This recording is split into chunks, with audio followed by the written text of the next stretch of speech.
Kramer. We are live at the San Francisco Money Show. I am here with the CEO of BetterInvesting, Kamie Zaracki.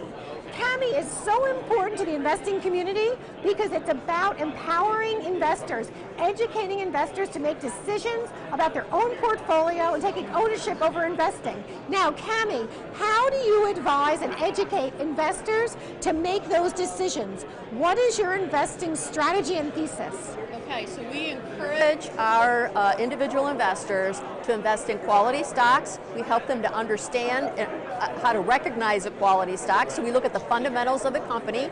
We like to see strong and growing sales, strong and growing earnings, steady or improving pre-tax profits or margins, if you will, good return on equity, and little to no debt or declining debt. So those are the main things that we look for in a company. And then, of course, we evaluate based on what the company's done in the past, and we make projections in terms of how the company will perform into the future. We try to identify future high and low prices for that stock so that then we can determine whether or not that stock is selling currently at a price at which we want to buy it.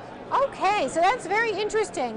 It's really not momentum trading, but in the end you end up in the high performing stocks because the stocks that have strong fundamentals like growing sales, great cash flow, and widening margins are the ones that are going to perform. Can you give us examples, maybe 2 or 3 stocks that your investors in your organization, within your investment clubs, have thrived in and that have really been the engine of growth?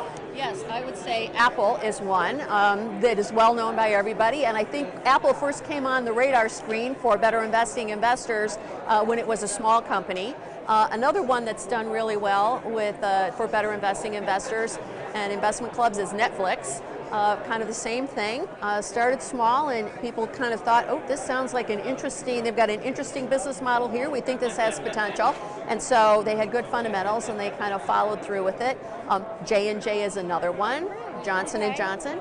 It's kind of a tried and true that everybody likes. So those are examples of some of the stocks that are widely held by our investment clubs and our individual investors.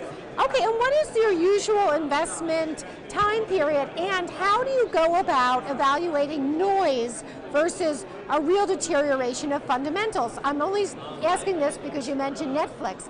How do you know to stay in and weather it rather than jump ship?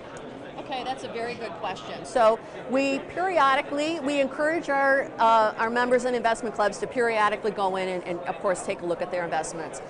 Typically we will hold an investment anywhere from 3 to 5 years. However, if we see the fundamentals deteriorate, then people will start to change their position in that particular stock. If they feel that the stock is maybe starting to get a little overvalued, but they still like it, we encourage them to sell a part of it so that if the stock price corrects, you've got the opportunity to buy it again at a lower price and watch it.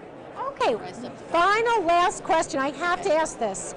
We are in these final innings of this bull market, a historic 10-year bull market. How, in BetterInvesting, do your investors feel, and how are you guiding them, given that we could just have a retracement of the entire market? So our investors, our members, are focused on having quality stocks in their portfolio. So of course, if the market goes down, their portfolios are going to decline like everyone else. But if they have quality stocks in it, the stocks will rebound when the market returns. The other thing that our investors and investment clubs think of this way, and that is when a bear market comes around, that's the time that quality stocks go on sale. So many times at this moment in time, our investment clubs and investors are actually starting to, pull out, create some cash in their portfolios so that they've got some to spend when eventually the market might decline. Now, if it takes too long, they might go and spend it. Right. But generally, our investors are always staying invested in the market. They don't really completely pull out. Okay, Kamie, thank you so much. We are at the Money Show in San Francisco, and we've been speaking with Kamie Zaracki, CEO of BetterInvesting, educating investors since the 1950s.